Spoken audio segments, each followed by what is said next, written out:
Afternoon, everybody. Want to get a video in before I go to the gym and then go to acting class. And it's kind of an important narcissist video because this is a type of narcissist I believe we've all encountered, particularly in our youth. By youth, I mean young adulthood. And that is the love-bombing narcissist. Oh, yes. The love-bombing narcissist. The one that many of us end up in a relationship with. Now, love-bombing narcissist has select targets. They're going to go after certain types of people. Typically empaths. They want to weaponize the empath. It improves their image. I've gone over some of this in other videos, but not to the full extent. So, the love-bombing narcissist will go after an empath because they can weaponize the empath and it makes them look better. Also, a lot of empaths, particularly female empaths, especially INFJs, are very agreeable and have a hard time saying no. So they're, once they get their claws into you, it's very hard for that person to break away as the relationship continues to deteriorate. And how the love-bombing narcissist will get their target is they will look for somebody who's either recently out of a long-term relationship or has been single for a while to the point where they're like, well, I don't think there's anybody around, and if somebody comes along, great. If not, I'm not worrying about it anymore. I'm not going to date somebody just to date somebody kind of thing. And they'll go for the eccentric types and the picky types, those that pretty much know what they want and know that, like, they don't just want the average, casual dating, fling, hookup thing. Get it, ENFJs? You see where I'm going? You know this better than anybody. Well, if you're like my age, you do. INFJs too. And, they'll typically, they go for introverts too, but they'll typically like somebody more extroverted, somebody who's very likable, like somebody who's selective in who they open up to, but they have a lot of acquaintances, they have a large circle, like they're just a person that people, generally like, even if it's only on the acquaintance level. That's who the love-bombing narc will go to, because again, it gives them more legitimacy. It's like, look, you may have heard things about me, but I'm with, this ENFJ over here that everybody likes, so she gives me legitimacy. She's so sweet and nice, and she wouldn't be with me if I wasn't a good guy, right? And that gives them more cover. The love-bombing narcissist will obviously use love-bombing as their main tactic, particularly when they first meet their target. And they'll tell the target how special they are, how different they are, how, they want that deep connection, how they can see the target for who they really are and really appreciate it, even in the areas where the target may differ from the mainstream and not fit in, and the target may even, we're talking somebody younger, late teens, early 20s, may feel stigmatized, may feel odd that they're going against the mainstream, because that's not the easiest thing to do at that age. The target will take advantage of that. The target will usually be older too. So if we're going to ballpark it, like you got say an ENFJ who's like 23, 24, the love-bombing narc target would normally be about my age, which is 36, maybe a little older. And that's a key component to how they also get their claws in. So if we're talking someone that a love-bombing narc would go after, an ENFJ, an INFJ, an ENFP type, well, maybe not so much with the ENFP with what I'm about to say. We're, people that are more selective with dating, younger people that aren't interested in something casual or the hookup scene. And that'll be part of the allure of the love-bombing narc. The love-bombing narc being older, naturally the target would think, well, this person's older, more mature, more life experience. They're probably looking for something real. They're not just trying to have fun like the majority of the people the target's own age. And that is not true. I've mentioned this in another video. That can definitely be a red flag. It's not necessarily a red flag if somebody in their mid-30s or late 30s even has never been married, particularly if that person, if there's large gaps in their relationship. It's the ones, the love-bombing narc will typically have a long string of partners, and very rarely will any of those relationships, if any, in cases, be longer than a year. So that's a big giveaway with the love bombing narc. They'll have a long list of exes, and they'll all be short-term relationships, usually ending at approximately the 6-month mark. But somehow they'll convince the target that it's different this time, and again, that they're so special and they've been looking for this person, and the connection they have is so deep, so fast. Love bombing narc is good at reading people. So, this person who's more quiet and reserved, at least in the aspect of opening up about their true emotions and what they're looking for, the love bombing narc will be able to capitalize on that as well. But at the same time, they'll be saying how great they are. From the beginning, the love bombing narc will be acting like they're doing the target a favor. And of course, they'll be running the relationship. The love bombing narc will determine everything from the speed of the relationship to where dates go to, how they see themselves as a couple. And the target will truly believe that they're in a committed relationship. And the love bombing narc will claim that as well. But the reality is the love bombing narc is in a casual relationship that they only intended to be short term from the beginning.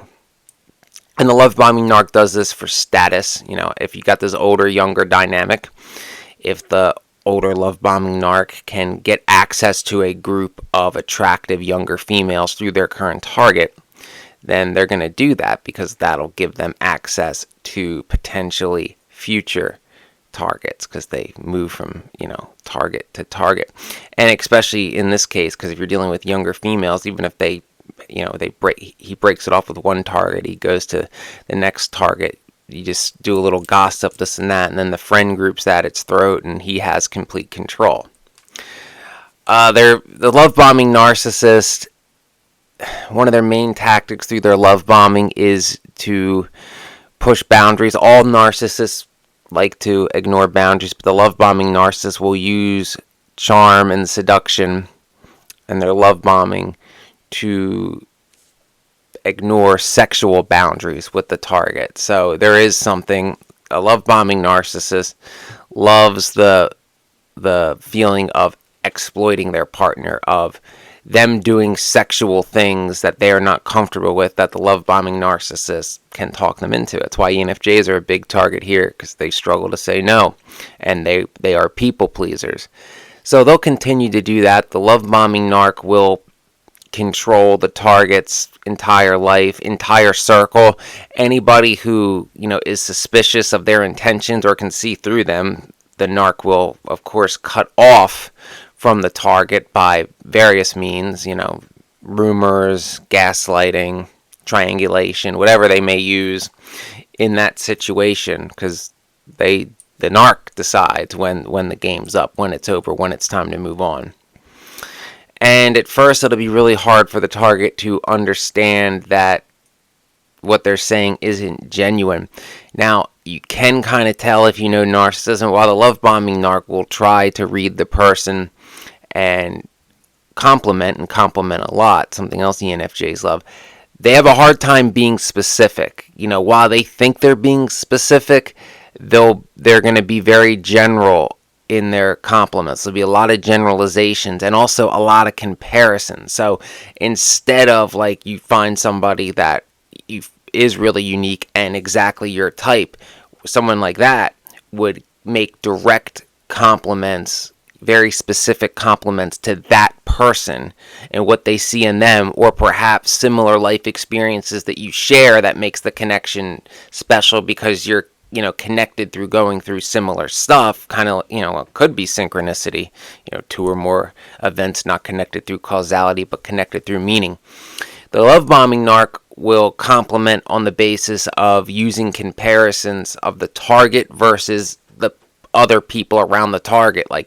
Not you are so special because you are you because of X, Y, whatever. It's you are special because you're better than this girl, that girl, that girl, and that girl. You're the alpha of you're the most desirable person of your group, of the people around you.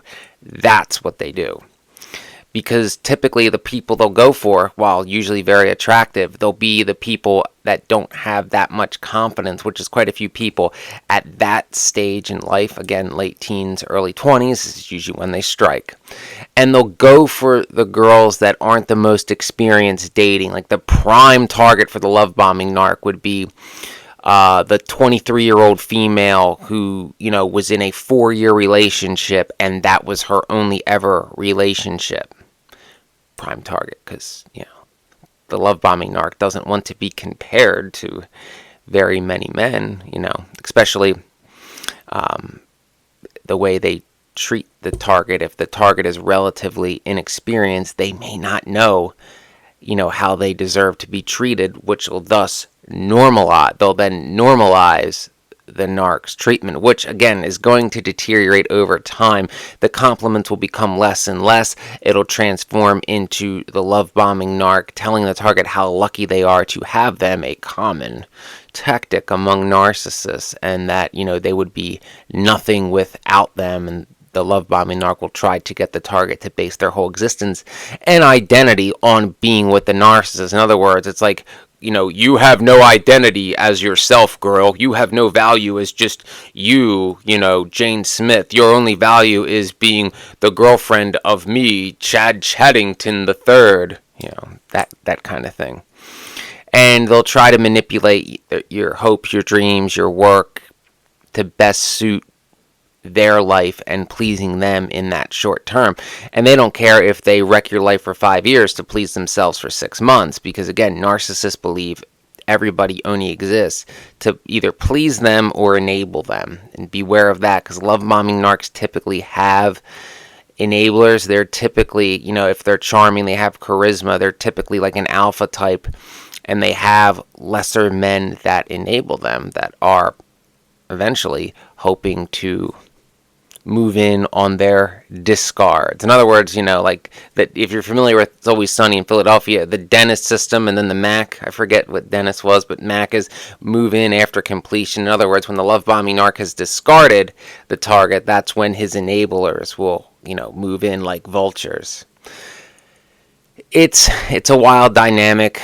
A lot of people don't spot it until they're too deep in, and then some, particularly empath types, another reason why they go for them, is because they'll know something's up at some point, but at that point they'll have caught feelings. They'll actually feel for this person, and they'll believe they can save them, that they'll believe that, because their love is pure, that there must be good in this person. It can't all be a lie, and that they can bring out the good in them and get them to break of the narcissistic tendencies, which is not possible, but they don't know that. And the relationship will get more abusive emotionally, sexually, possibly physically, until the target can take no more and finally breaks away, hopefully through no contact. And usually there'll be emotional blackmail from the love bombing narc, because after all, given the things that the target was most likely coerced into, if the target makes that public, that person's image and thus ability to get future targets will be diminished, and they can't have that. So as always, the best thing to do is to go no contact. And if you can expose the narc for who they are and prevent future victims, I suggest you do so. But first, go no contact. So I hope that was helpful information on the love bombing narc. If this channel has helped you, please like and subscribe. That doesn't cost anything. Follow me on Instagram, because that's free too, and it helps my career. Follow me on TikTok. I am trying to add a video every day there too, because that platform is important too for my career. And if you'd like to send a tip to the channel, the links to that and my Instagram and TikTok are in the About section of the channel. And there's the super thanks button as well. So remember to trust your intuition. If you think someone who's complimenting you isn't really complimenting you for who you are, but only how you compare to the people around you, you got to trust your intuition on that and have the integrity to know that no matter what this person can give you materially or status-wise, it's not worth selling out for, because they're up to no good.